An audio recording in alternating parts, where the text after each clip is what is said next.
पूरन कुमार जी की गिनती हरियाणा ही नहीं, देश के होनहार आईपीएस अधिकारियों में होती थी।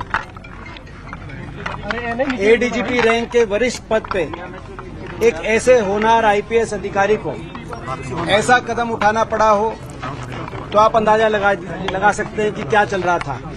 और उसके बाद क्योंकि न्याय में विलंब हुआ, उनके विलंब के बाद उनकी धर्मपत्नी जो स्वयं एक वरिष्ठ आईएएस अधिकारी हैं हरियाणा कैडर में, उन्होंने पुलिस में कंप्लेंट दी, चंडीगढ़ पुलिस में, जिस कंप्लेंट में जातिगत उत्पीड़न के आरोप लगे और आरोपियों में जो कानून व्यवस्था के मुख्य संरक्षक हैं, पुलिस के वरिष्ठतम अधिकारी, उनका नाम उस कंप्लेंट में आया।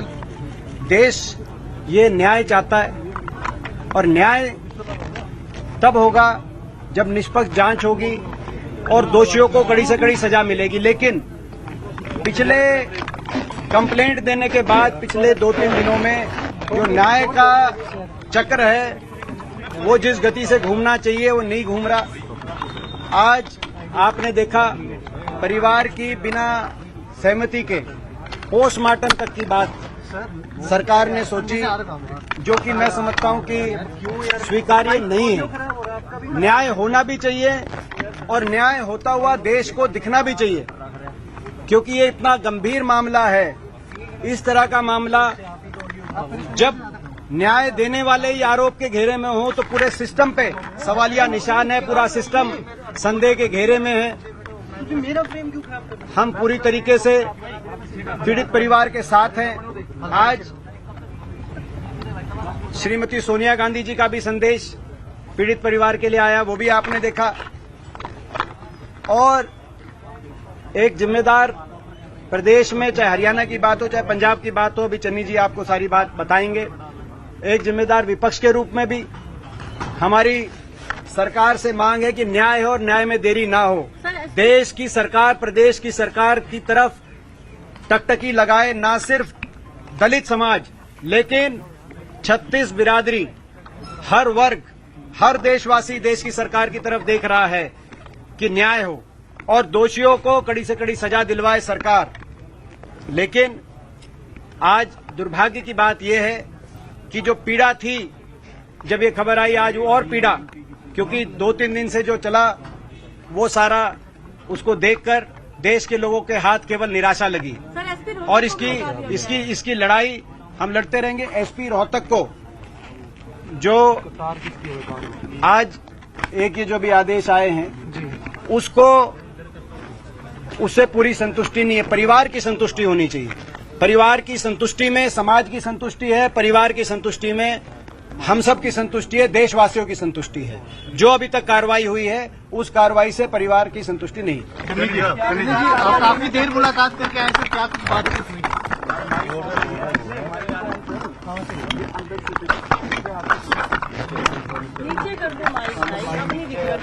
भाई पूरन कुमार एक होनहार अफसर थे, नीचे कर ले भाई माइक थोड़ा। अम्बेडकरी सोच रखते थे, दलित वर्ग के लिए, पिछड़े वर्ग के लिए लड़ाई लड़ते थे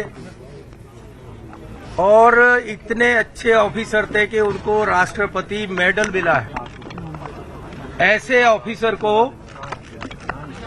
सुइसाइड करना पड़ा और उन्होंने सुइसाइड नोट लिखा है।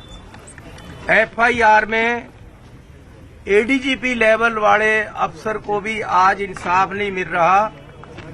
ये बीजेपी की, आरएसएस की मनुवादी सोच है जो पूरे देश में फैला दिया इन्होंने। उसका नतीजा हुआ है कि एडीजीपी भाई पूरन कुमार को सुइसाइड करना पड़ा। इतना जबरदस्त ऑफिसर था कि जब किसानों ने एजिटेशन किया, इसको हुक्म हुआ कि ये गोली चलाएं, सख्ती करें, इसने जवाब दे दिया कि मैं ये गलत काम नहीं करूंगा। ऐसे ऑफिसर को जो गरीबों के लिए, दलित अफसरों के लिए लड़ता था, पिछड़े वर्ग के लोगों के लिए लड़ता था कि इनको एसएचओ क्यों नहीं लगा रहे, इसको डीएसपी क्यों नहीं लगा रहे, वो एक सोच थी, वो एक अम्बेडकर की सोच को लेकर आगे बढ़ रहा था। भाई पूरन कुमार सुइसाइड नहीं, ये एक शहीद है जो दलितों के लिए लड़कर मरा, और मरने का कारण मनुवादी सोच जो आरएसएस और बीजेपी सरकारों की है वो सामने आई है। और 5 दिन हो गए हैं, परिवार को इंसाफ नहीं मिल रहा। उसकी डेड बॉडी का बार बार निरादर किया जा रहा है, कभी 16 से पीजीआई, कभी पीजीआई से 16, और आज तक परिवार को उसका मुख देखने का अवसर नहीं मिला है। बच्चों को नहीं देखने दिया आज तक, उसकी पत्नी को देखने नहीं दिया, मां मिलकर रही अंदर बैठकर, और परिवार की कोई सुनाई नहीं। उल्टा कभी चीफ सेक्रेटरी आ जाता है, कभी कोई सेक्रेटरी आ जाता है, कभी बीजेपी का लीडर आ जाता है, उनको हर तरीके से दबाया जाए परिवार को। परिवार मांग क्या रहा है? परिवार मांग रहा है कि जिनकी वजह से उसने सुसाइड किया, जिन्होंने उसको मजबूर किया, उन पे पर्चा करके उनको अंदर करो, उनको अरेस्ट करो। तबादला तो हर रोज होता रहता है, एसपी का तबादला यहाँ ने वहां कर दो, उसको वही कोई सजा है? सर कांग्रेस कोई भी केस हो जाए, फर्स्ट इन्फॉर्मेशन रिपोर्ट होती है, एफआईआर होती है, उसमें पूरे नाम लिए जाते हैं जो परिवार लेता है, उसमें कार्रवाई होती है, अरेस्ट किए जाते हैं बंदे। आज तक कुछ भी नहीं हुआ।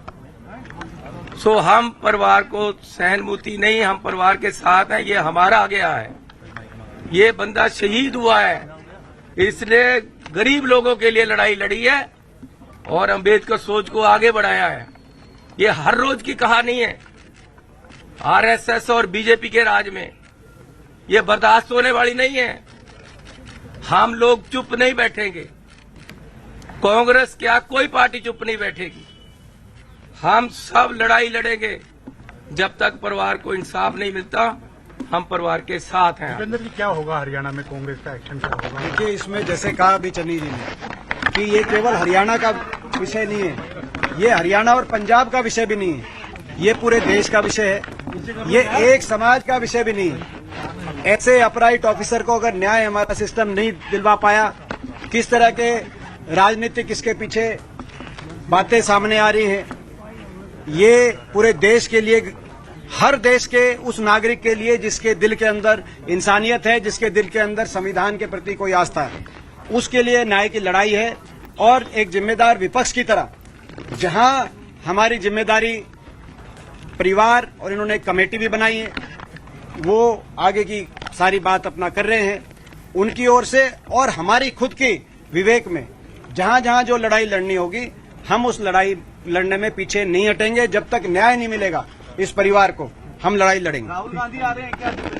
आज सोनिया जी का संदेश आ चुका है और हमारे सारा जो वरिष्ठ नेतृत्व है वो परिवार के साथ है। बाकी जो होगी बात आपको समय पे बताएंगे, बाकी सारी बात बताएंगे जब